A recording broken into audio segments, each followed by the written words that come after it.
La aventura de la ciclista solitaria.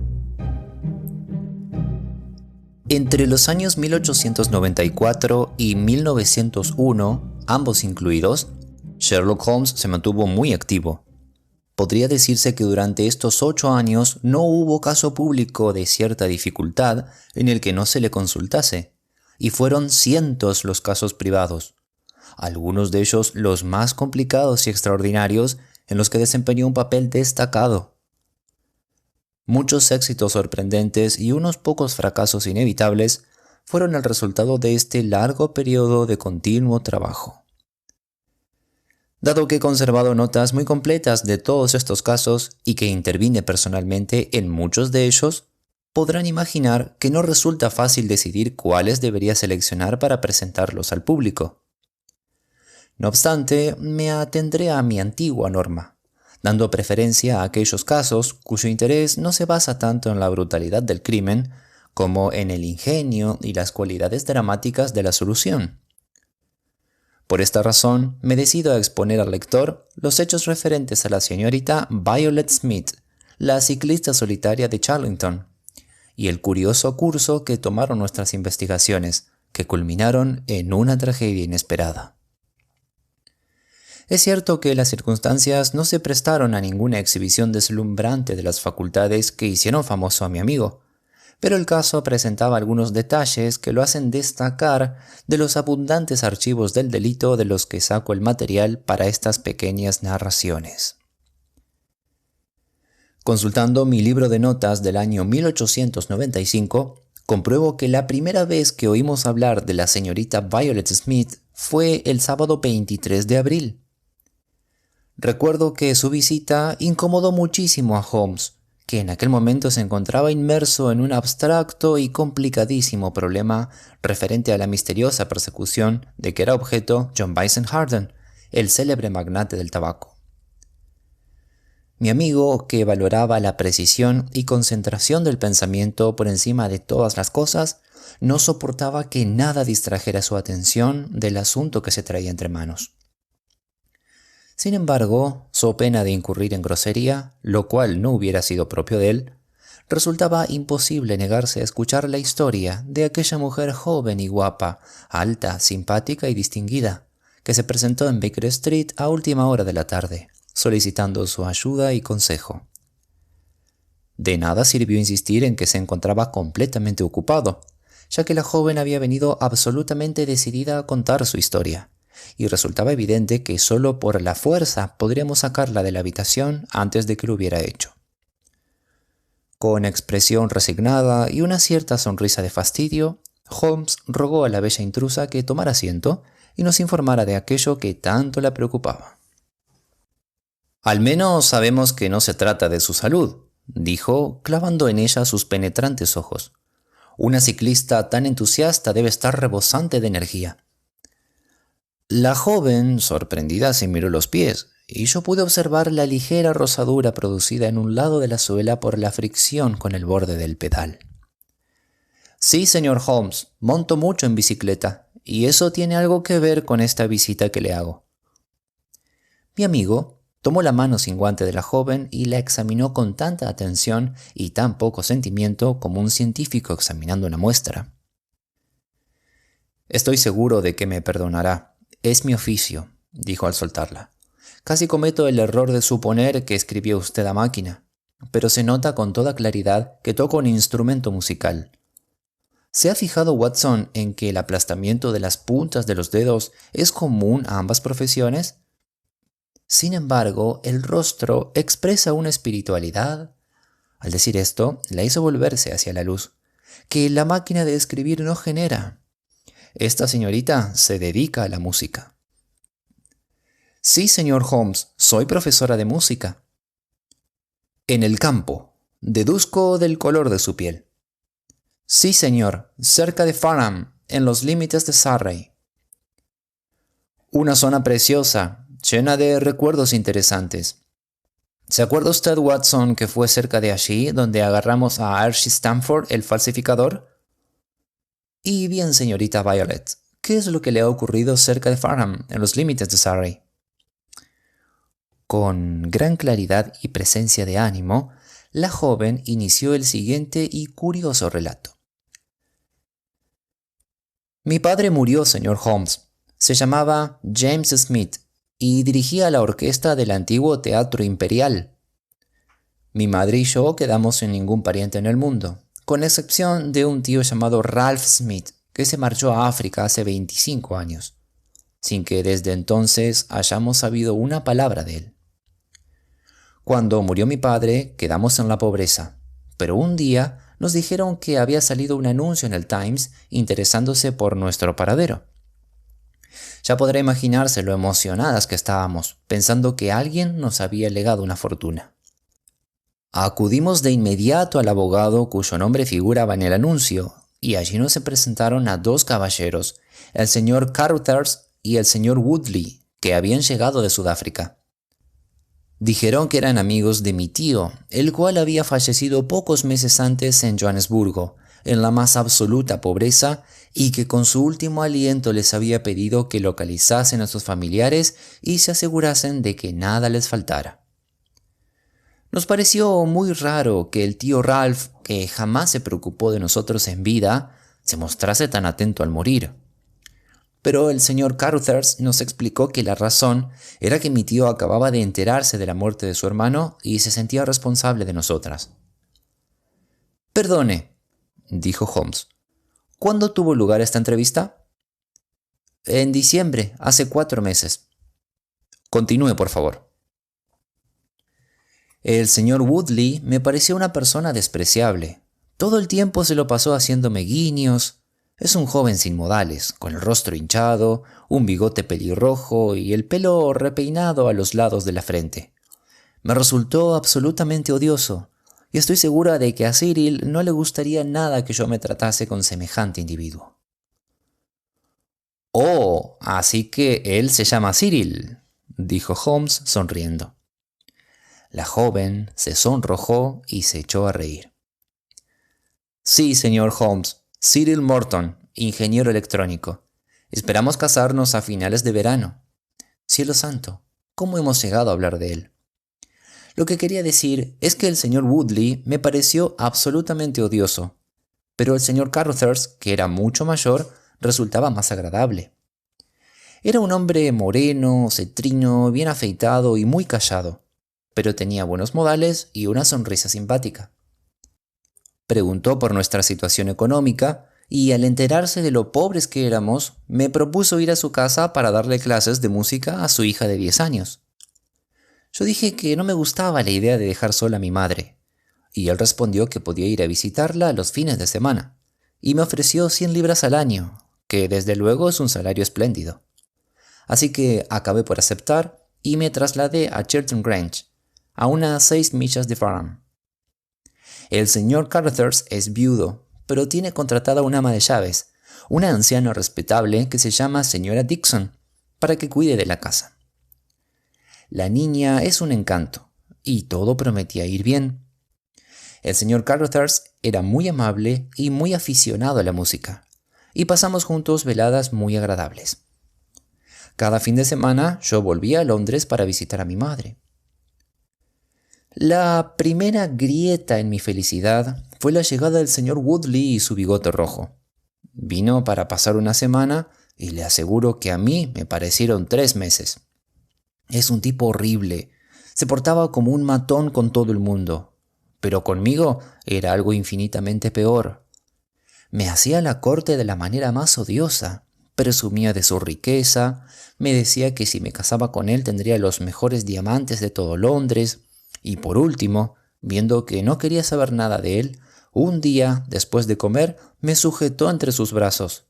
Es asquerosamente fuerte, y juró que no me soltaría hasta que le diese un beso. Apareció el señor Carruthers y le obligó a soltarme, pero él entonces se revolvió contra su propio anfitrión, derribándolo y produciéndole un corte en la cara. Como podré imaginar, allí se terminó su visita. Al día siguiente, el señor Carruthers me presentó sus excusas y me aseguró que jamás volvería a verme expuesta a semejante ofensa. Desde entonces no he vuelto a ver al señor Woodley.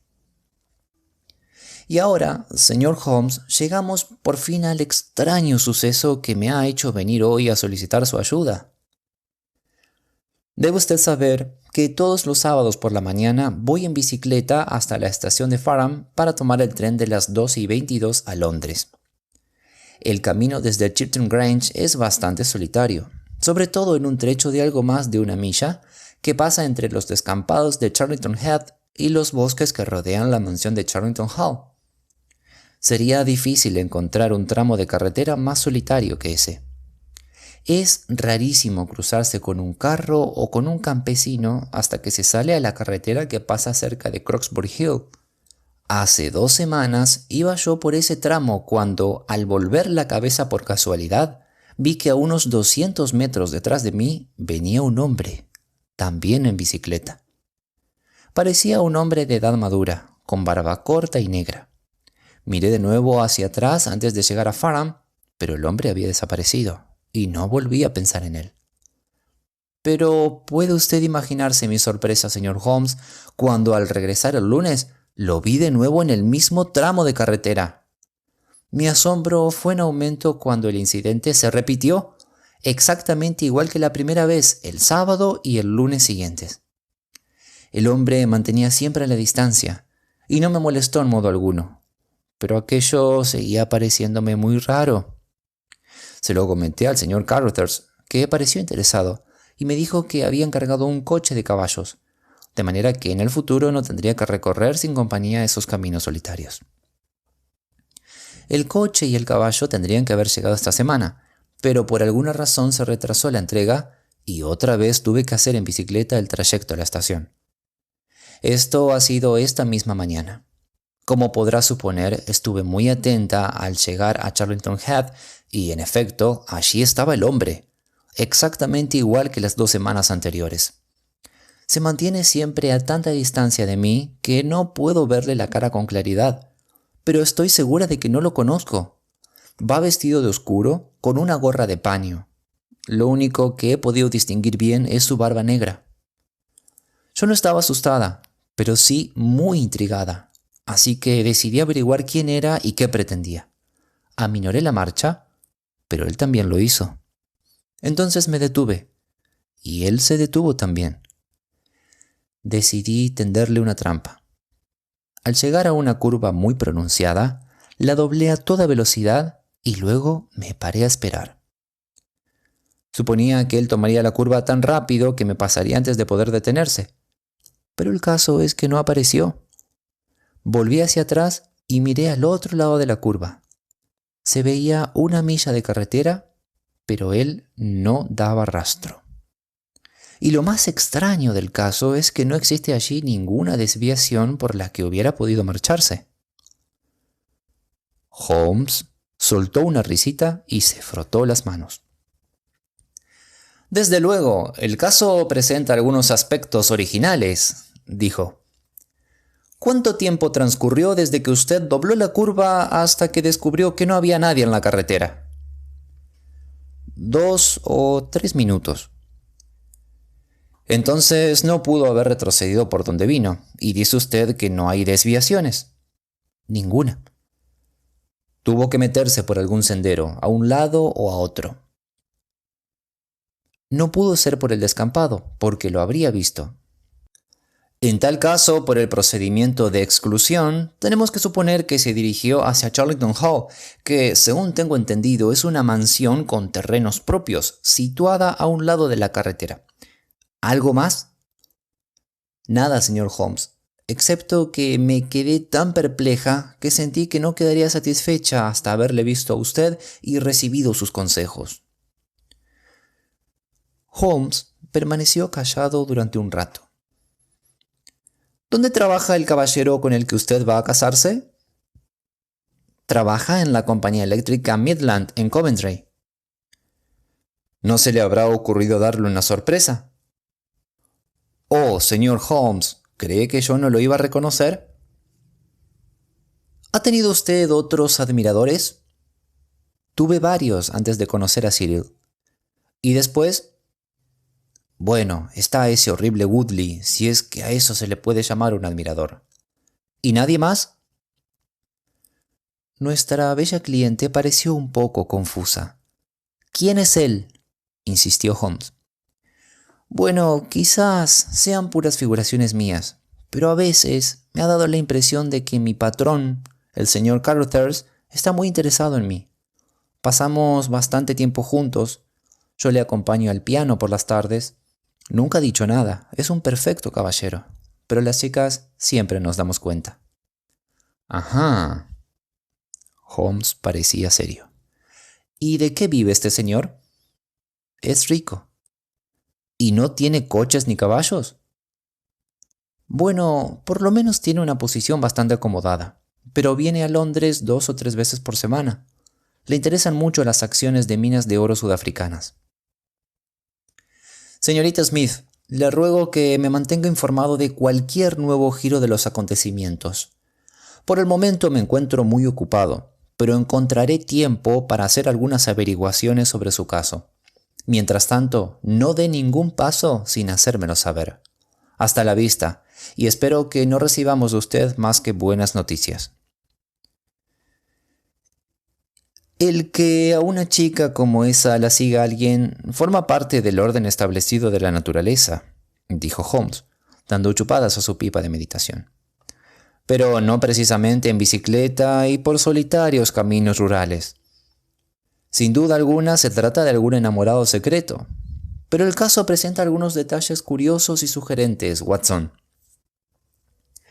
«¿Como que solo aparezca en ese punto concreto?». «Exacto. Nuestro primer paso debe consistir en averiguar quiénes son los inquilinos de la mansión Charlington. Tampoco estaría mal enterarse de la relación que existe entre Carruthers y Woodley, dos hombres que parecían tan diferentes. ¿Cómo es que los dos se muestran tan interesados por los familiares de Ralph Smith? Y otra cosa, ¿qué clase de casa es esta, que le paga a una institutriz el doble de lo normal, pero no dispone ni de un caballo estando a 6 millas de la estación? Es raro, Watson, muy raro». «¿Va usted a ir allí?». «No, querido amigo, va a ir usted. Podría muy bien tratarse de una intriga sin importancia, y no puedo interrumpir por ella esta otra investigación, que sí que es importante. El lunes llegará usted a Fareham a primera hora, se esconderá cerca de Charlington Heath, observará con sus propios ojos lo que ocurra y actuará como le indique su buen criterio. Y después, tras averiguar quién ocupa la mansión, regresará a informarme. Y ahora, Watson, ni una palabra más sobre el asunto hasta que dispongamos de algún asidero firme que nos permita avanzar hacia la solución». Sabíamos por la propia joven que regresaría el lunes en el tren que sale de Waterloo a las 9:50, de manera que yo madrugué para tomar el de las 9:13. Una vez en la estación de Fareham, no tuve dificultades para que me indicaran el camino a Charlington Heath. Resultaba imposible confundirse respecto al escenario de la aventura de la joven ciclista, ya que la carretera discurría entre un brezal abierto por un lado y un antiguo seto de tejo por el otro, un seto que rodeaba un parque repleto de árboles magníficos. Había una entrada principal, de piedra cubierta de liquen, con los pilares de cada lado rematados por vetustos emblemas heráldicos. Pero además de esta entrada principal para carruajes, observé varias aberturas más en el seto, de las que partían senderos. La casa no se veía desde la carretera, pero todo el entorno daba una impresión de tristeza y decadencia. El descampado estaba cubierto de manchones dorados de tojos en flor, que brillaban de un modo magnífico a la radiante luz del sol primaveral. Me situé detrás de uno de estos grupos de arbustos, desde donde podía controlar la entrada al parque de la mansión, y un buen tramo de carretera a cada lado. La carretera estaba vacía cuando yo salí a ella, pero ahora se veía un ciclista que venía en dirección contraria a la que yo había traído. Iba vestido de oscuro, y pude ver que tenía barba negra. Al llegar al final de los terrenos de Charlington Hall, se apeó de su máquina y se metió con ella por una abertura del seto, desapareciendo de mi vista. Transcurrió un cuarto de hora, y entonces apareció un segundo ciclista. Esta vez se trataba de la señorita Smith, que venía de la estación. Al acercarse al seto, le vi mirar a su alrededor. Un instante después, el hombre salió de su escondite, montó en su bicicleta y empezó a seguirla. En todo el extenso paisaje, aquellas eran las únicas figuras en movimiento. La atractiva muchacha, sentada muy derecha en su máquina, y el hombre que la seguía, doblado sobre el manillar, con un misterioso aire furtivo en todos sus movimientos. Ella se volvió para mirarlo y redujo la velocidad. Él la redujo también. La chica se detuvo. El hombre se detuvo al instante, manteniéndose a unos 200 metros detrás de ella. El siguiente movimiento de la muchacha fue tan inesperado como valeroso. Hizo girar bruscamente su bicicleta y se lanzó a toda velocidad hacia él. Pero el hombre actuó con igual rapidez y salió disparado en una huida desesperada. Poco después, la muchacha volvió a aparecer carretera arriba, con la cabeza orgullosamente erguida, sin dignarse a reconocer la presencia de su silencioso acompañante.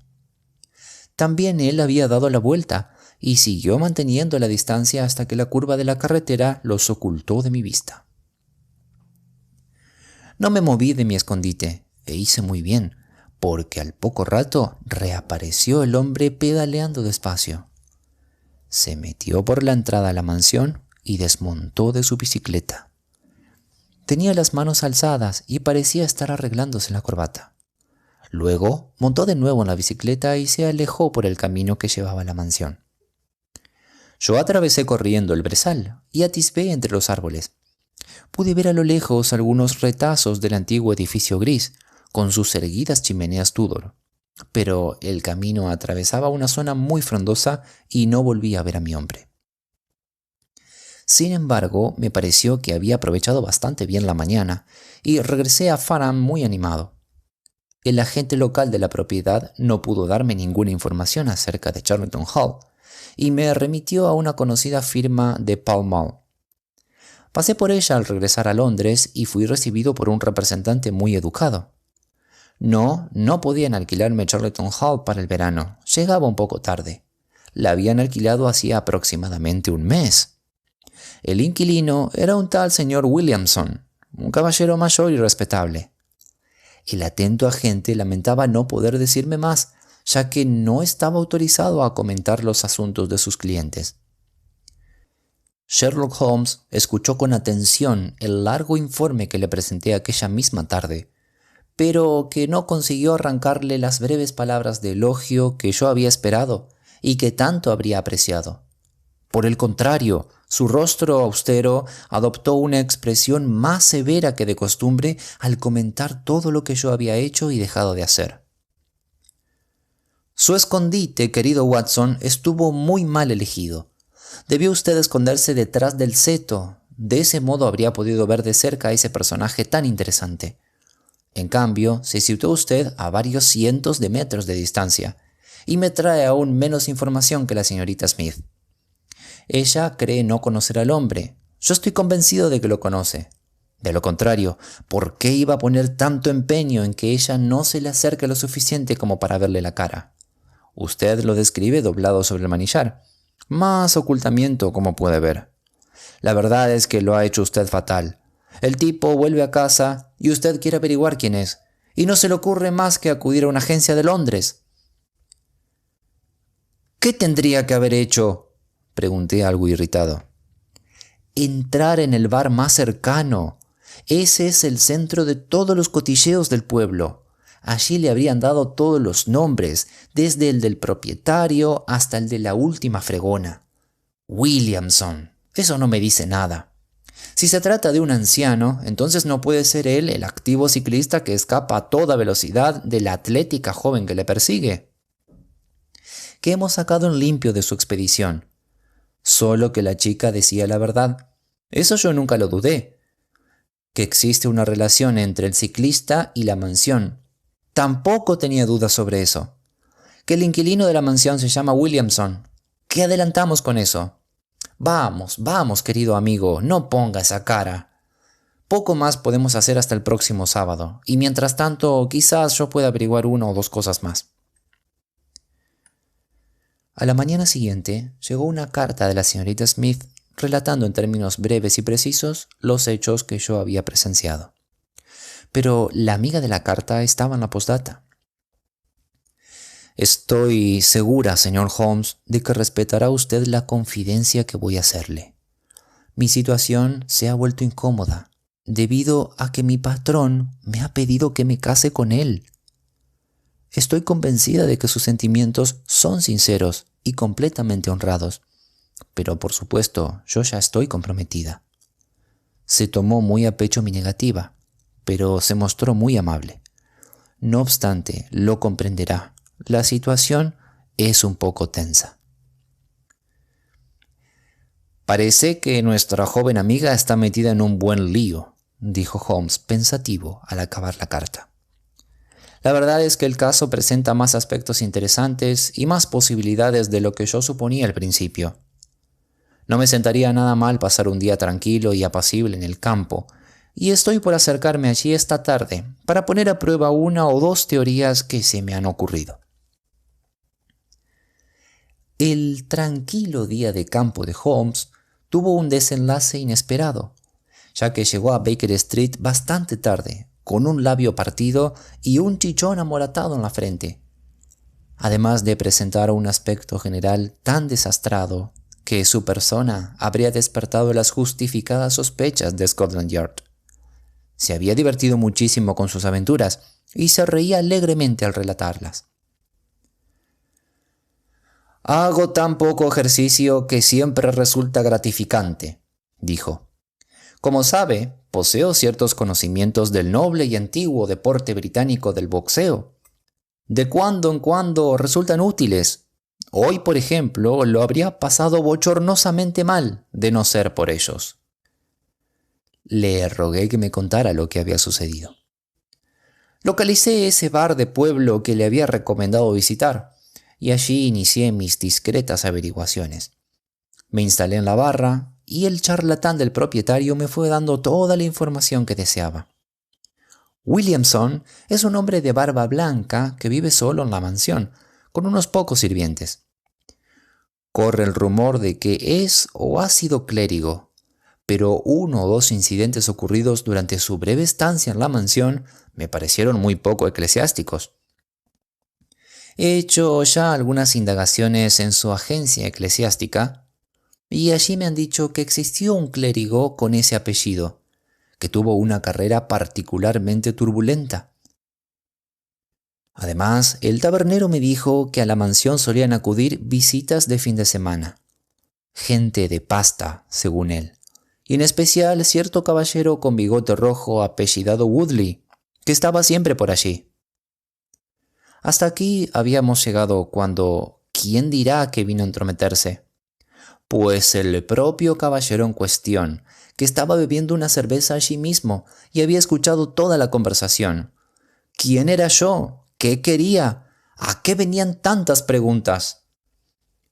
Su lenguaje era de lo más fluido y sus adjetivos muy vigorosos, y remató una sarta de insultos con un revés traicionero que no pude esquivar del todo. Los minutos siguientes fueron deliciosos. Mis directos de izquierda contra los porrazos del rufián. Yo acabé como usted ve.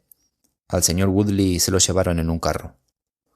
Así terminó mi excursión al campo, y debo confesar que aunque ha sido muy divertida, mi expedición a los límites de Surrey no ha resultado mucho más provechosa que la suya.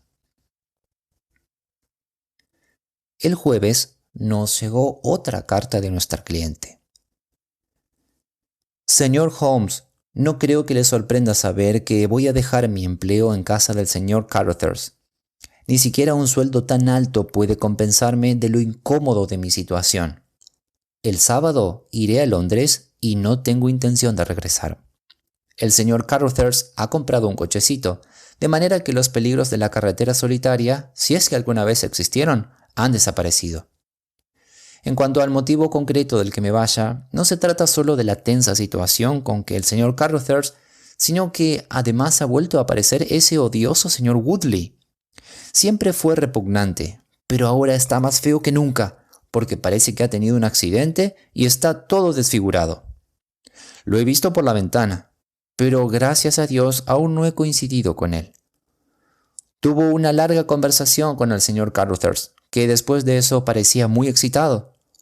Woodley debe de estar alojado por aquí cerca, porque no durmió en casa, y sin embargo lo volví a ver esta mañana, merodeando entre los arbustos. Preferiría que anduviese suelta una fiera salvaje antes que él. Le odio y le temo más de lo que soy capaz de expresar. ¿Cómo puede el señor Carruthers soportar ni por un segundo a semejante bicho? Menos mal que el sábado se acabarán mis problemas. Eso espero, Watson, eso espero, dijo Holmes muy serio. Alrededor de esta mujercita se está tramando alguna turbia intriga, y nuestro deber es procurar que nadie la moleste en este último viaje. Creo, Watson, que debemos prepararlo todo para desplazarnos allí el sábado por la mañana y asegurarnos de que esta curiosa e incipiente investigación no tenga un final trágico. Confieso que hasta aquel momento no me había tomado muy en serio el caso, que me parecía más grotesco y extravagante que verdaderamente peligroso. Que un hombre acechara y siguiera a una mujer tan guapa no tenía nada de nuevo. Y si el tipo era tan decidido que no solo no se atrevía a abordarla, sino que incluso huía cuando ella se le acercaba, no podía tratarse de un asaltante muy peligroso. Aquel rufián de Woodley era muy diferente, pero excepto en una ocasión, nunca había molestado a nuestra cliente y ahora visitaba la casa de Carruthers sin importunarla a ella.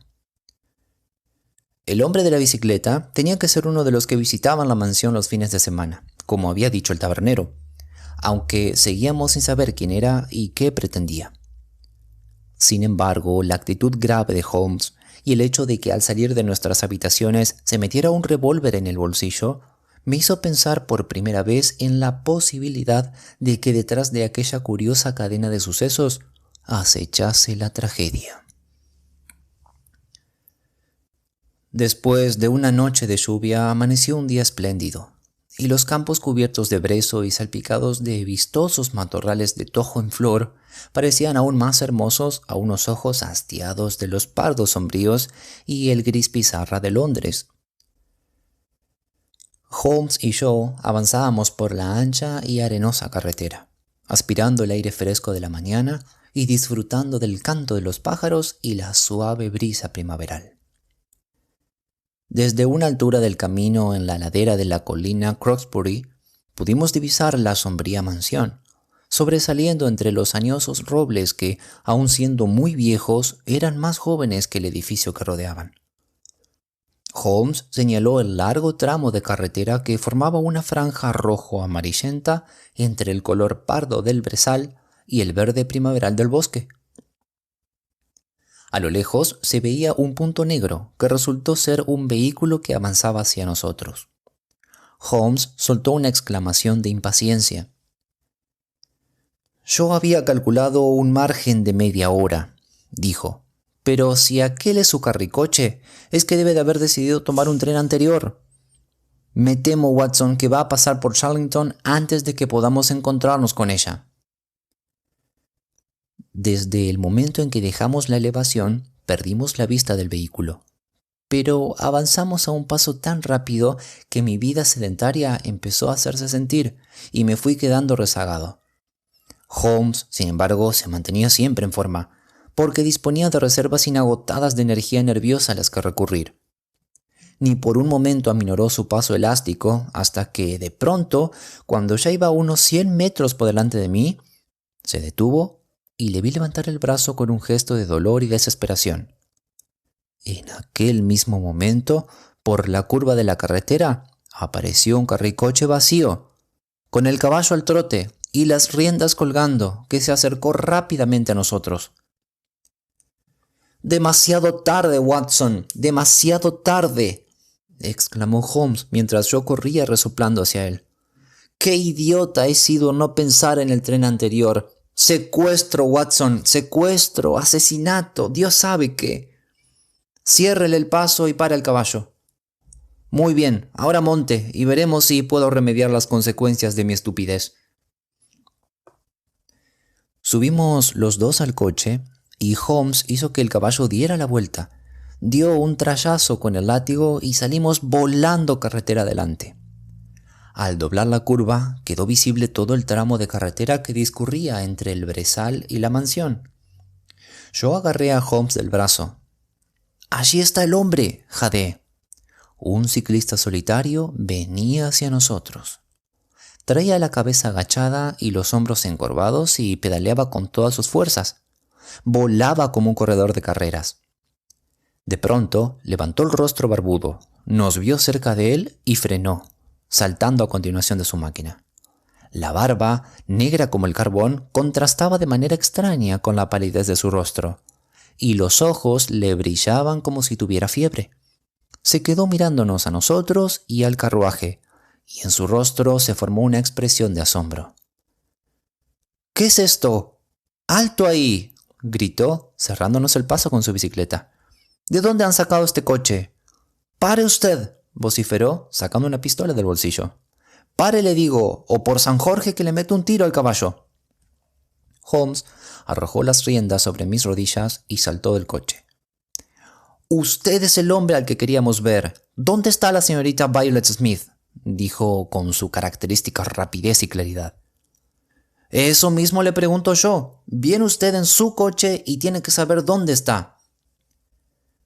«Encontramos el coche en la carretera, pero no había nadie en él. Hemos venido para ayudar a la señorita».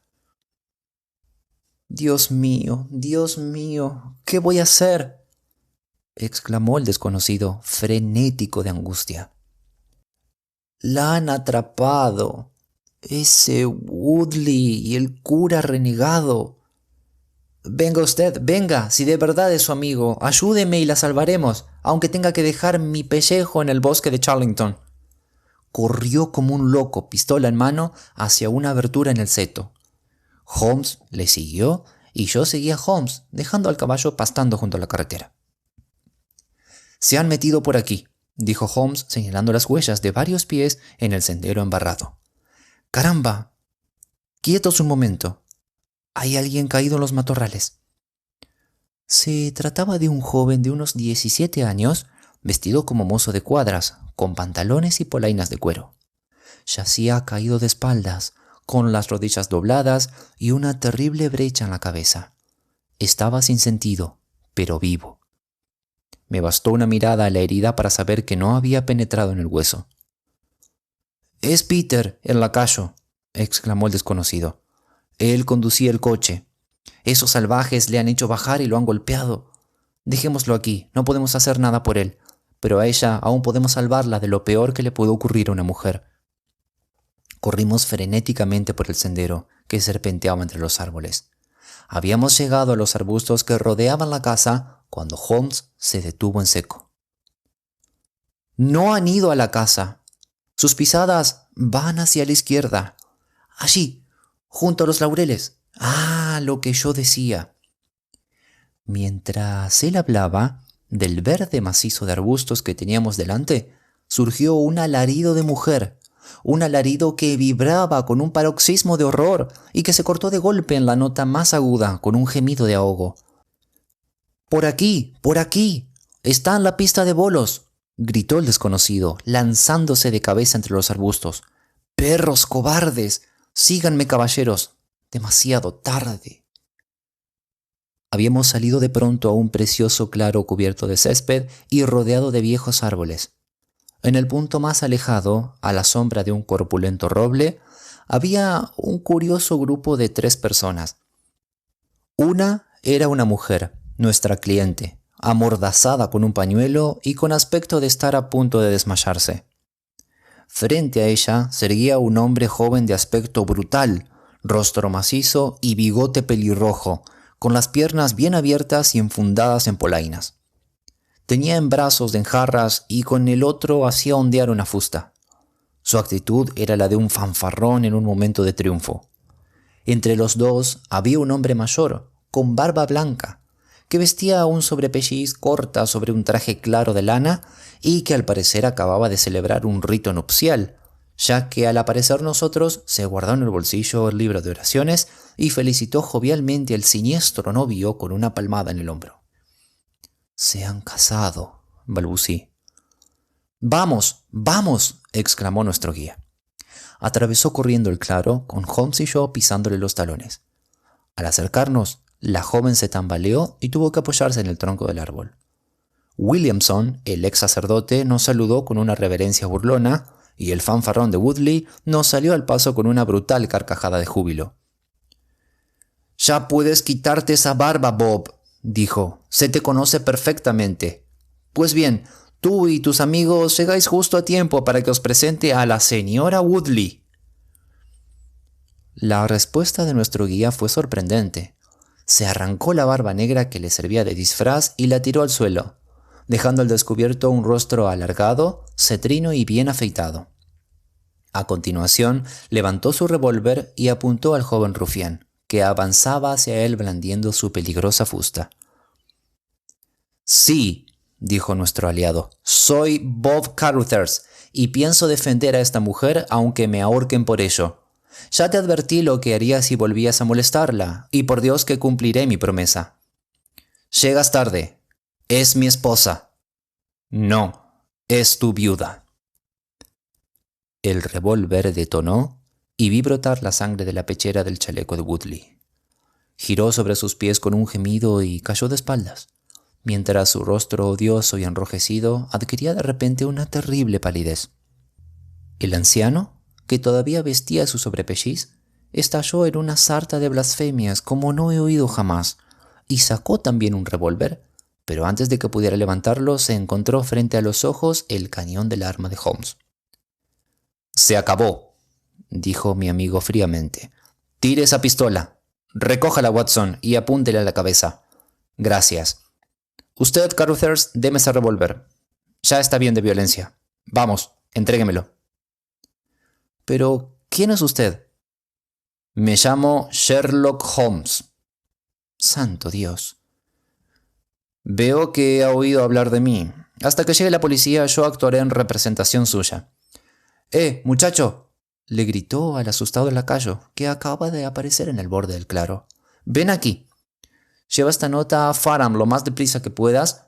Garabateó unas cuantas palabras en una hoja de su cuaderno. «Entrégasela al inspector jefe del puesto de policía.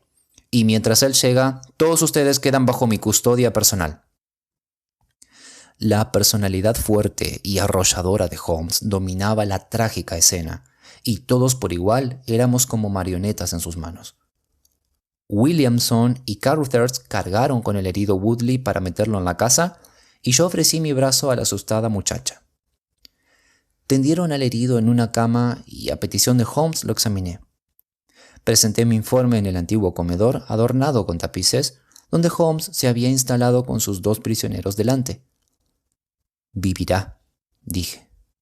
«¿Cómo?», gritó Carruthers, poniéndose en pie de un salto. «Entonces subiré a rematarlo antes que nada. No me digan que esa muchacha, ese ángel, va a quedar atrapada para toda su vida a Jack Woodley el rugiente». «No debe preocuparse por eso», dijo Holmes. «Existen 2 excelentes razones para que no se la pueda considerar su esposa bajo ningún concepto. En primer lugar, tenemos motivos de sobra para poner en duda el derecho del señor Williamson a celebrar un matrimonio». «He sido ordenado», exclamó el viejo granuja. «Y también suspendido».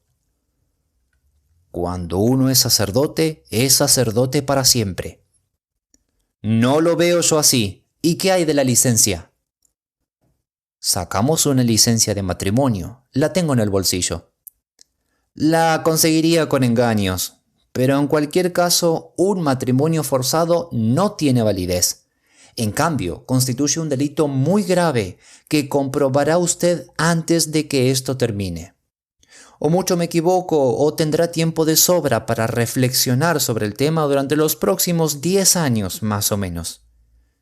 En cuanto a usted, Carruthers, más le habría valido guardarse la pistola en el bolsillo». «Empiezo a creer que sí, señor Holmes, pero cuando pensé en todas las precauciones que había tomado para proteger a esta muchacha, porque yo la amaba, señor Holmes, y es la única vez en mi vida que he sabido lo que es el amor, me volví loco al saber que estaba en poder del matón más brutal de Sudáfrica, un tipo cuyo solo nombre infunde un terror supersticioso desde Kimberley a Johannesburgo. Sí, señor Holmes, usted no lo creerá, pero desde que esta chica empezó a trabajar para mí, ni una sola vez dejé que pasara delante de esta casa, donde yo sabía que se ocultaban estos canallas, sin seguirla en mi bicicleta para asegurarme de que no le ocurriera nada malo. Me mantenía distanciado de ella y me ponía una barba postiza para que no me reconociera, porque se trata de una joven decente y orgullosa, que no se habría quedado mucho tiempo en mi casa de haber sabido que yo la iba siguiendo por las carreteras rurales. ¿Por qué no la advirtió del peligro? Porque también en este caso se habría marchado. Ya no podría soportar la idea. Aunque no me amara, significaba mucho para mí ver su preciosa figura por la casa y oír el sonido de su voz. «Usted llama eso amor, señor Carruthers», dije yo, «pero yo lo llamo egoísmo». Puede que las dos cosas vayan unidas. Fuera como fuere, no quería que se marchara. Además, con esta gente por aquí, convenía que hubiera alguien cerca para cuidar de ella. Y cuando llegó el telegrama, tuve la seguridad de que pronto entrarían en acción. «¿Qué telegrama?» «Este», dijo Carruthers, sacándolo del bolsillo. El texto era breve y conciso. «El viejo ha muerto». Dijo Holmes. «Creo que ya sé cómo se desarrollaron las cosas, y me doy cuenta de que este telegrama debió impulsarlos a entrar en acción, como usted dice. Pero mientras aguardamos, ¿podría usted explicarme algunos detalles?» El viejo renegado de la sobrepelliz soltó una explosiva descarga de palabrotas. «Por mi alma, Bob Carruthers», dijo, «que si nos delatas, te voy a hacer lo mismo que tú le hiciste a Jack Woodley. Puedes rebuznar todo lo que quieras acerca de la chica, porque ese es asunto tuyo. Pero si traicionas a tus compañeros con este poli de paisano, será la peor faena que has hecho en tu vida». «No se excite, reverendo», dijo Holmes encendiendo un cigarrillo. «Los cargos contra usted están bastante claros y solo quiero preguntar unos cuantos detalles por curiosidad personal. Sin embargo, si existe algún problema en que ustedes me lo cuenten, seré yo quien hable y veremos qué posibilidades tienen de ocultar sus secretos. En primer lugar, 3 de ustedes llegaron de Sudáfrica para dar este golpe. Usted Williamson, usted Carruthers y Woodley». «Error número 1, dijo el anciano. «Yo no conocía a ninguno de los dos hasta hace 2 meses, y jamás en mi vida he estado en África, así que puede meter eso en su pipa y fumárselo. Señor, me tomen todo, Holmes». «Es cierto lo que dice», confirmó Carruthers. «Bien, bien. Vinieron solo 2. El reverendo es un producto del país. Ustedes conocieron a Ralph Smith en Sudáfrica y tenían motivos para suponer que no viviría mucho. Entonces averiguaron que su sobrina heredaría su fortuna. ¿Qué tal voy?» Carruthers asintió y Williamson soltó una palabrota. «No cabe duda de que ella era el pariente más próximo, y ustedes estaban seguros de que el viejo no haría testamento». «No sabía ni leer ni escribir», dijo Carruthers. «Así que ustedes 2 se plantaron aquí y localizaron a la chica. El plan era que uno de los 2 se casara con ella y el otro recibiría una parte del botín. Por alguna razón, Woodley salió elegido como marido. ¿Cómo fue eso?» «Nos las jugamos a las cartas en el viaje. Él ganó». «Comprendo. Usted tomó a la joven a su servicio y así Woodley podría cortejarla. Pero ella se dio cuenta de que era un bruto borracho y no quiso saber nada de él. Mientras tanto, su plan se trastornó porque usted mismo se enamoró de la chica y no podía soportar la idea de que este rufián se la quedase. No, por San Jorge, no podía. Hubo una pelea entre ustedes. Woodley se marchó enfurecido y comenzó a hacer sus propios planes sin contar con usted. Empiezo a pensar, Williamson, que no hay mucho que podamos decirle a este caballero», dijo Carruthers con una risa amarga. «Sí, nos peleamos y él me derribó. Pero ahora ya estamos en paz. Entonces lo perdí de vista. Fue entonces cuando él reclutó a este padre renegado. Descubrí que se habían instalado juntos aquí, en el trayecto que ella recorría para ir a la estación. A partir de entonces no la perdí de vista. Hace 2 días, Woodley se presentó en mi casa con este telegrama, que nos comunicaba la muerte de Ralph Smith. Me preguntó si estaba dispuesto a seguir adelante con el trato. Le respondí que no. Preguntó entonces si accedería a casarme con la chica y darle a él una parte. Le dije que lo haría de muy buena gana, pero que ella no me aceptaba. Entonces Woodley dijo: primero vamos a casarla, y puede que al cabo de 1 o 2 semanas vea las cosas de diferente manera. Le respondí que me negaba a utilizar la violencia, y se marchó maldiciendo, como el canalla mal hablado que siempre ha sido, y jurando que sería suya de un modo u otro. Ella se iba a marchar de mi casa esta semana, y yo había conseguido un coche para llevarla a la estación, pero me sentía tan intranquilo que la seguí en bicicleta. Sin embargo, dejé que me tomara demasiada delantera, y antes de que pudiera alcanzarla, el mal ya estaba hecho. No supe nada más hasta que los vi a ustedes dos regresando con el coche. Holmes se puso en pie y tiró la colilla de su cigarro a la chimenea. «He sido un obtuso, Watson», dijo. «Cuando me presentó usted su informe, dijo que le había parecido ver al ciclista arreglarse la corbata entre los arbustos. Solo con esto tendría que haberlo comprendido todo. Sin embargo, podemos felicitarnos por haber intervenido en un caso bastante curioso y en algunos aspectos único. Veo venir por el sendero a 3 policías del condado, y me alegra comprobar que el pequeño mozo de cuadras se mantiene a su paso. Es probable que ni él ni el fascinante novio sufran daños permanentes a causa de las aventuras de esta mañana. Creo, Watson, que en su calidad de médico debería atender a la señorita Smith y decirle que si se encuentra suficientemente recuperada, tendremos mucho gusto en acompañarla a casa de su madre. Y si su recuperación no es completa, ya verá usted como una ligera alusión a la posibilidad de enviar un telegrama a cierto joven electricista de las Midlands la deja curada del todo. En cuanto a usted, señor Carruthers, creo que ha hecho todo lo que ha podido por reparar su participación en un plan maligno. Aquí tiene mi tarjeta, y si mi declaración puede servirle de ayuda en el juicio, me tendrá a su disposición.